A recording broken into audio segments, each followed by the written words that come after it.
दोस्तों अज जिस ग्रां की संस्कृति अस तुहाडे कन्नै साझा करा करने उस ग्रां च पग पग पर एक नवा कलाकार मिला करदा जिहड़ा अपनी संस्कृति सभ्यता ते भाषा कन्नै जुड़े दे एक नौजवान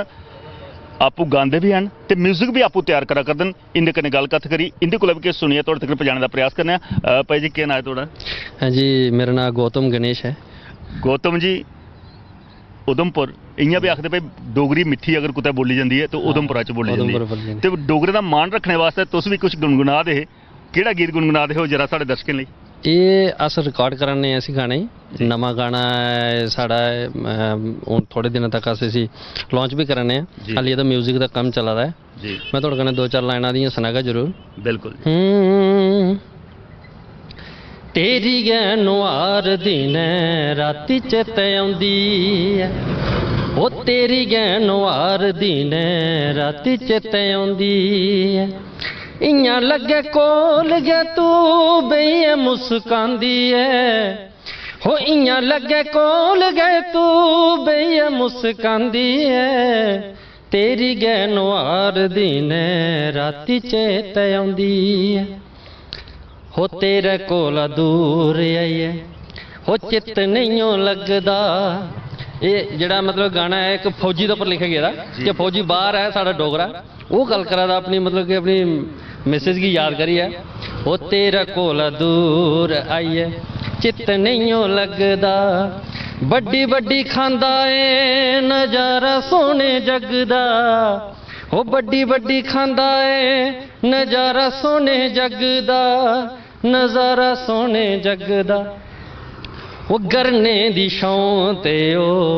फुहार चेते आउंदी ऐ हो गरने दी छां ते ओ फुहार चेते आउंदी ऐ इयां लगे कोल गै तू बेइये मुस्कांदी ऐ हो इयां लगे कोल गै तू बेइये मुस्कांदी ऐ तेरी गै नुआर दिन राती चेते आउंदी ऐ। बहुत खूब गौतम जी खास करिए हाँ जी एक गल अस तुहाडे पुछना चाहने पर साढ़े कुछ लोग डोगरी कोला विमुख हुआ करदे अज डोगरी बोलने कोला दूर हटा दे पर एक कलाकार होने के नाते किन्ना प्रेम किन्ना इरख और किन्नी मिठास पांदा एक कलाकार डोगरी की जिंदा रखने वास्ते? देखो जी जेडे डोगरी कोला दूर जाते तो मैं देखना सब तो बड़े बेवकूफ न उन्हें दिमाग जड़ा मतलब नहीं आता ठीक है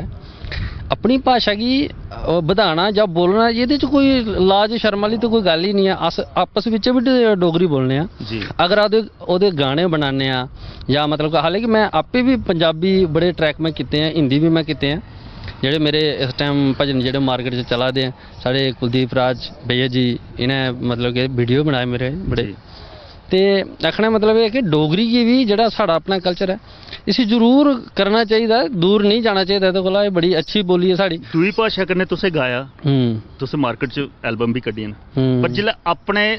अंदर दा आवाज़ निकलदी है अपनी मातृभाषा दी वो तो डोगरी ही निकलदी ना उल्ले किन्ना सुकून मिलदा जिल्लै गांदे? बहुत ज़्यादा ऐसी गल नहीं है बहुत अच्छा साढ़ा जो डोगरी भाषा है एक मिट्ठी है बड़ी ज़्यादा मिट्ठी है सारे लोग आखते हैं कि डोगरी मखीर मिट्ठी है और बाकी सही गल है कि बाकी भाषा को दिखो जाओ तो बाकी भाषा च बड़ी खड़ी गेदी बोली जाती जेड़ा वो फील है जेड़ा वो जेड़ा स्वाद है जेड़ा वो मिठास है वो नहीं आती।